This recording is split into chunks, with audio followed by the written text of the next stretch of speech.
right?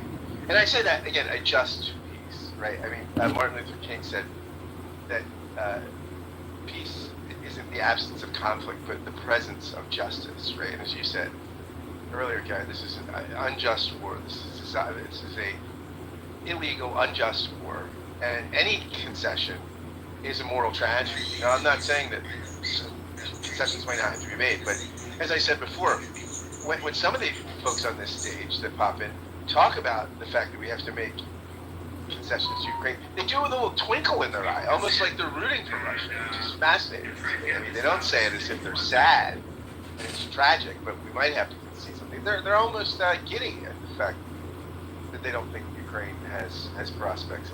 But yeah, I think you're right. I think Putin is playing, or at least what you propose is a possibility. Putin, I think, is playing Trump like a fiddle. I think Trump, somebody posted that thing from 2013. Remember when Trump was holding the Miss Universe pageant in Moscow, and he tweeted out, I'm holding, will Putin attend? Will he become my new best friend? This is a killer and a tragic, a terrible person. In 2013, Trump wanted him to be his best friend. I mean, this is weird, right? I mean, that's strange. I hope we all think that was strange. By the way, I think that Jeffrey Epstein was probably upset by that because he was his best friend. Yeah, of course. Well, I mean, Putin's got a lot of good-looking girls, so it's I think he can eclipse Epstein. But I mean, I don't know why people don't find things like that. Some of the Trump's words just don't find that disgusting, right? But they don't apparently. It's as if it's like what Trump said. Like, I can go out on Fifth Avenue, okay? I can shoot somebody and I wouldn't lose a single vote for my supporters. He's right about that. I mean, Trump has been right about many things, and one of them has been the absolute near. I think he said he wouldn't be arrested, and maybe now with the latest Supreme Court ruling, that's true. Well, the problem is the Supreme Court is ruling they can't lock Obama up now for all the planning to steal the election with all the Russian propaganda. It's Tulsi Gabbard, the great Tulsi Gabbard. By the way, one of the finest looking people to ever be in the cabinet. Tulsi Gabbard, I would give her that. She's lovely. And Kristi Noem used to be more attractive until she had this fascista kind of makeover. I mean, she was a much lovelier person as a governor. I thought her fashion sense and just her own sensibility for makeup was just much better. But I digress. And we know Kristi Noem's not a dog lover. So I think, I don't know what to think. I mean, his end game, I think it's clear, right, is to get a chunk of Ukraine, to make sure Ukraine never enters NATO or the EU, and to make sure that he's got to weaken Europe, right, and that his legacy is a sort of revived Russia, one that begins again to aspire to its former glory days of the Soviet Union. And I think this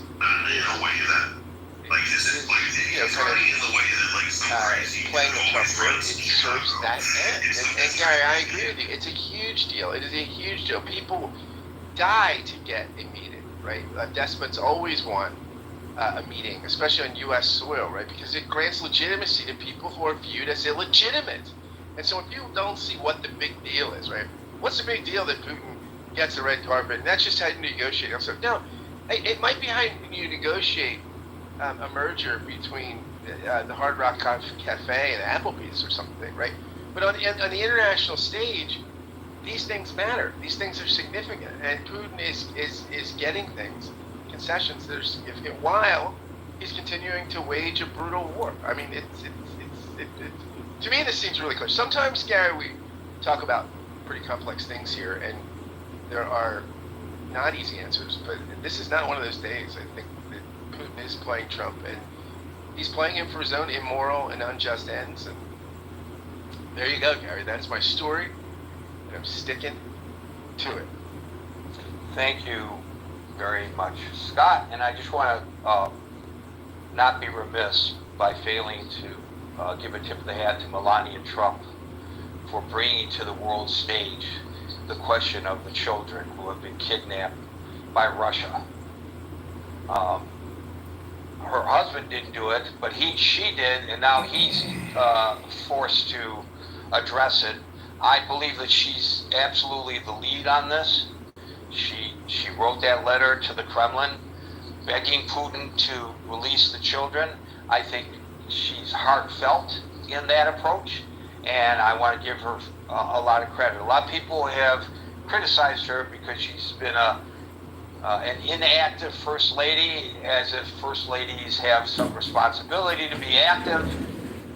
It's their prerogative whether they want to involve themselves in issues or not. It's not mandated that they do by any stretch of the imagination.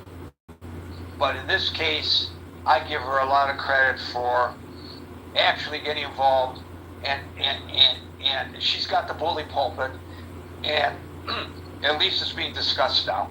And people who, it may have eluded them that this is part of this war, that nobody's out on the street protesting against, on Columbia University's campus, in Times Square, at Harvard, at UCLA, at the University of Michigan. Where are the encampments demanding that the children be returned? I call on these people of goodwill to come out again and demand that the children be returned. There aren't enough Jews in Putin's army. No Jews, no. Get a picture of Russian soldiers in yarmulkes going into camp. They'll be protesting. They'll be protesting. Yeah. Thank you, Scott. We'll go to Dave next with heads up to Alan. You follow Dave. Dave. Yes, so Gary, we have an opportunity here, just like Israel fighting Hamas, like you say, the communication warfare right now. Right now, we need to gear up the communication warfare. Just like you say, the world should recognize Putin has zero sincerity in having this talk, because during the EU leader meeting at Washington, Putin already, organizing Belarus, about 40,000 rushing to the border with Ukraine. I don't know if you know about this. So absolutely a kind of middle finger to all the, European leader at Washington, D.C., together with Trump. So what the US and Europe need to figure out is communication warfare. And I think today, Trump called Viktor Orban, it seemed like, after he spoke to Putin. And I think seemed like he's trying to urge Viktor Orban to let Ukraine join the EU as part of the process to increase the security for Ukraine. And I think Viktor Orban might be the country, Hungary, to organize the trilateral summit between US, Ukraine, and Putin. So these are ongoing negotiations, but I think the solution is this. Just like how Israeli is handling situation in Middle East, there's only one language. With the Middle East, if you don't speak the Middle East language, just like the European has zero clue, just intervening and wasting time, that is not helping.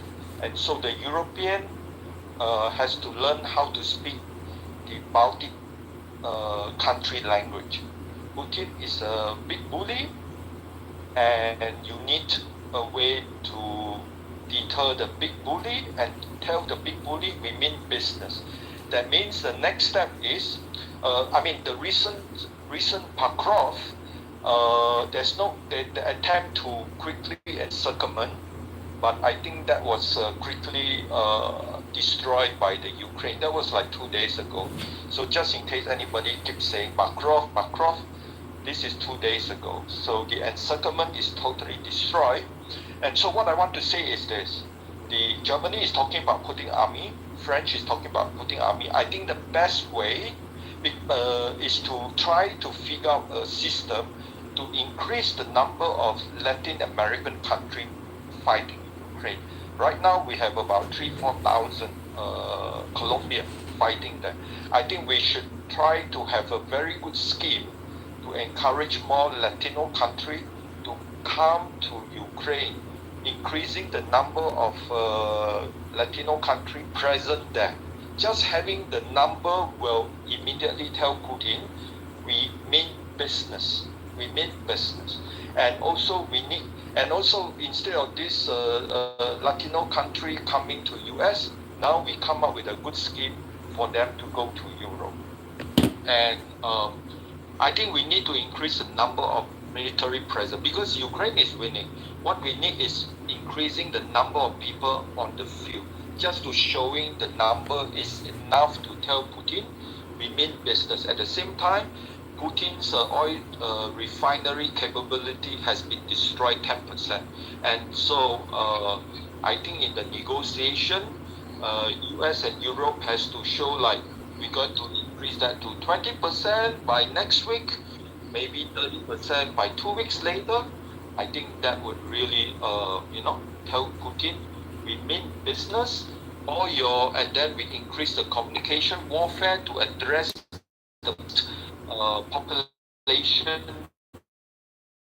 in Europe tend to favor a little bit of Russia. So, but basically, just like Russia in Israel, identify the strategy of multi-front war and work on it one by one, just like what Israel has achieved. All of them is gone. So Dave, you bring up a very interesting point, and I want to expand on it just a little bit here. And that is, they're talking about any peace proposal must include security guarantees for Ukraine. And that means all these countries will ensure security for Ukraine. Now, what that exactly means, I don't know. Does it mean that they'll actually send troops? Does it mean that they will defer to UN peacekeepers who are not allowed to fire around unless they come under attack? So you can walk into a village that's being quote-unquote protected by UN peacekeepers, and you can massacre people right in front of them, and so long as you don't shoot anybody wearing a blue helmet, you can do so with impunity. I don't think a lot of people understand that because we call them peacemakers. Okay, so wait a minute, let me get to the question. The question is, why the hell, if people are talking about security guarantees for Ukraine in the future as part of a peace plan, do these nations have to wait for, you don't need Putin's agreement to provide security for Ukraine. It's happening now. It may or may not happen in the future following a peace. Knowing Putin and whoever the subsequent leaders of the Kremlin might be, based on past experience, it would just mean that they'll bide their time and invade again. But okay, why, if you're so concerned about a security guarantee for Putin, why don't you unilaterally, what do you need? I mean, for Ukraine, why don't you just unilaterally do it now? Why do you have to wait for Putin's approval? What is he, your daddy? So agree now. Make a security pact right now. They don't have to join NATO. I agree with Putin. We don't want them to join NATO. Fine. But the NATO nations, not acting as NATO, could say, we're going to provide a security pact. They can all sign on to a security pact for Ukraine and go in there right now. And by the way, the president said, again, changing his position from one day to the next. He said one day that he would consider sending U.S. troops in as part of his security guarantee. And then he said, no boots on the ground, but we'll provide air support. I don't know what air support means, but if it means dropping bombs on Russian troops, if you really are saying that that's what you're going to do, why wait? It's happening now. Why not? I know I'm going to sound like a warmonger here, and people are going to say, oh my God, if you do that, you're going to start a direct war between the United States and Russia, and you're playing around with an itchy finger on the nuclear bomb and all that kind of nonsense. And maybe so. But I'm just saying, then if that's your concern, based on what I propose, then that will be your concern the next time we go through this, security guarantees agreed upon or not, right? So what does it mean, air support? Why do we have to wait? When I say we, I don't mean the United States. I mean the world community. Yes, Dave. All these European leaders, including Trump, they fear the most is putting boots in Ukraine because they fear the opposition coming from Democrats, coming from populist population in Europe. So there's like no waiting, Gary. Speak the language. That is immediately send Marco Rubio to Latin American country, figure out an incentive to bring as many Latin American trained soldiers now just to go there. Just to be present there, has no violation of NATO, nothing, but just to present there with the prospect that if they go through the program, they might allow to stay longer, eventually become a European citizen. I think this is listen, instead of rounding up all these illegal aliens and detaining them and throwing them out, why not create a mercenary force? And if they join the mercenary force and they go to Ukraine to fight the Russians, if they survive and they come back, then we fast track them to U.S. citizenship. How about that? Those Colombians already there in Ukraine, 3,000-4,000, right? They are they don't speak Ukrainian, but the leader are trained. And they don't have to speak Ukrainian. All they have to do is follow orders. Thank you, David. Yeah, exactly. But let's move on. The important thing is just having enough number present there. Got the point, and I underscored it for you, and we're going to move on. Thank you, Dave. Thank you. By the way, I've long said that if the illegal aliens were given opportunity to provide service to this nation, and it wouldn't have to necessarily just be in the military, but in other areas, as a path to citizenship, I bet you most of them would grab on to that opportunity if they're able. Alan. Gary, that was incredible. First, I do want to thank my good friend Scott for his reference to my form and also for his reference to the beautiful women in the cabinet. I mean, we've had Frances Perkins, we've had Janet Reno, we've had Hillary Clinton. I mean, haven't you ever heard the phrase, beauty is in the eye of the beholder? Okay. That's interesting coming from you, but go ahead. Okay. I accept your invitation. I appreciate being included in your forum. I would say sound is not the most important thing, but the UI to Clubhouse, and I hope what you're going to get it only affects your it doesn't negatively affect your UI. No, it's going to actually positively affect my able body. What it might do is degrade or improve.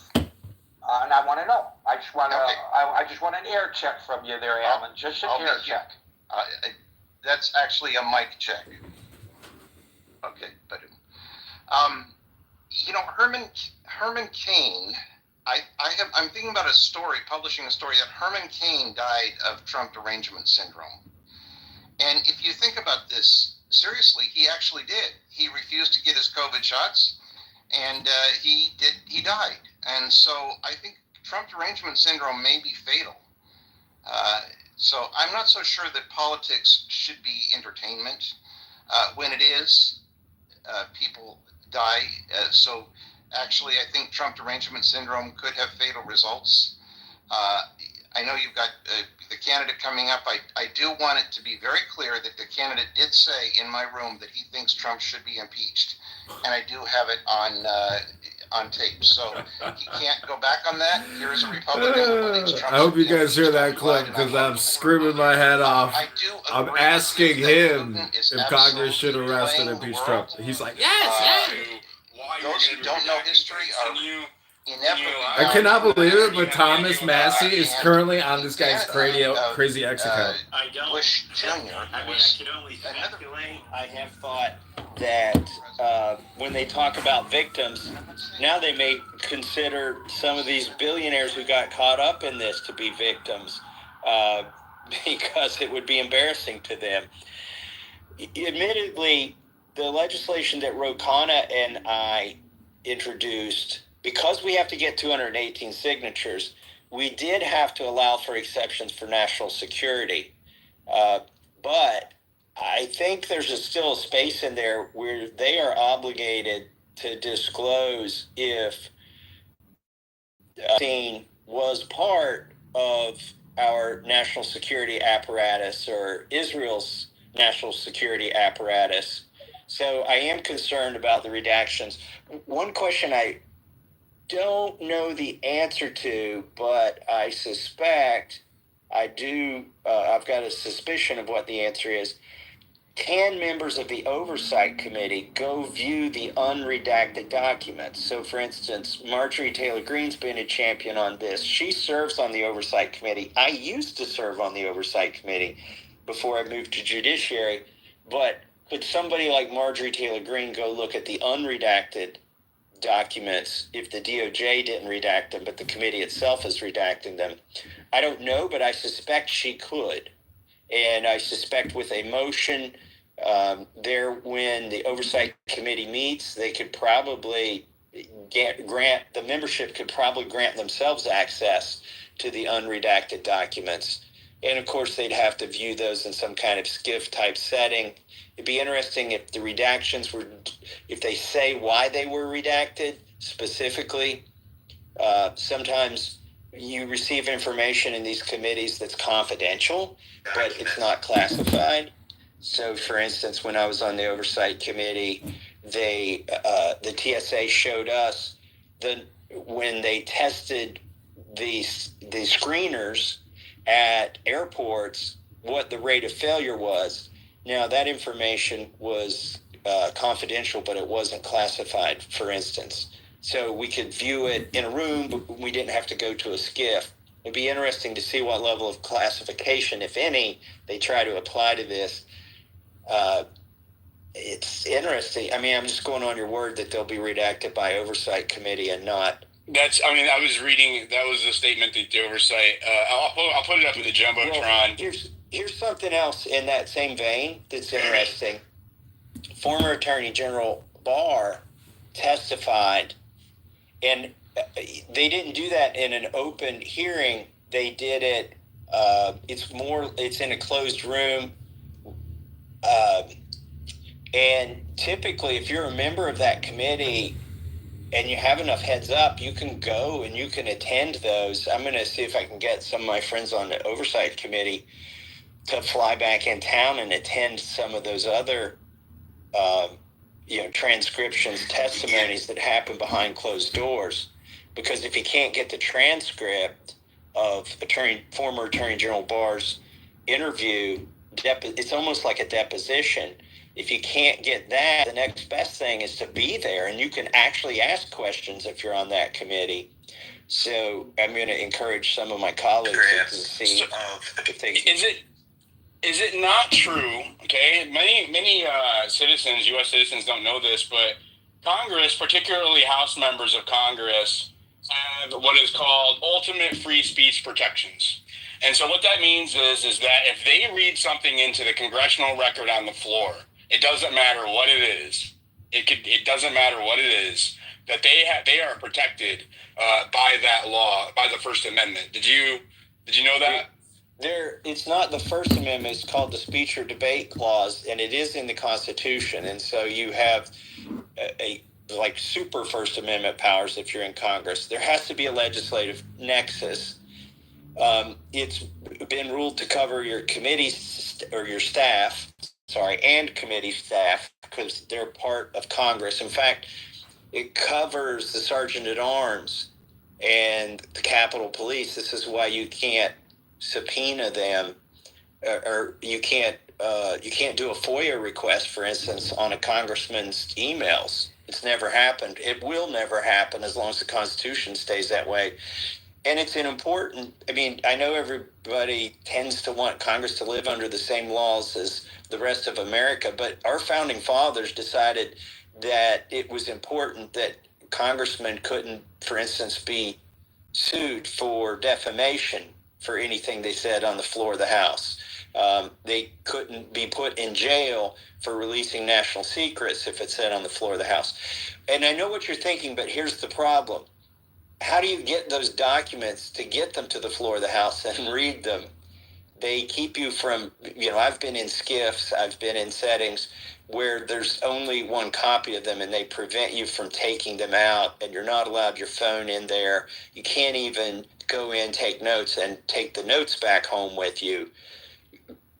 I had this issue when we were trying to get the 9/11 report released. I could go in the SCIF, I could read it, I could come back out, I could compare it to the redacted version, and I did that a couple times to try to figure out what they had redacted and what the American public couldn't see that I could see, but I could never take that out of there. So it's not like you can get the Epstein files on a jump drive and release them.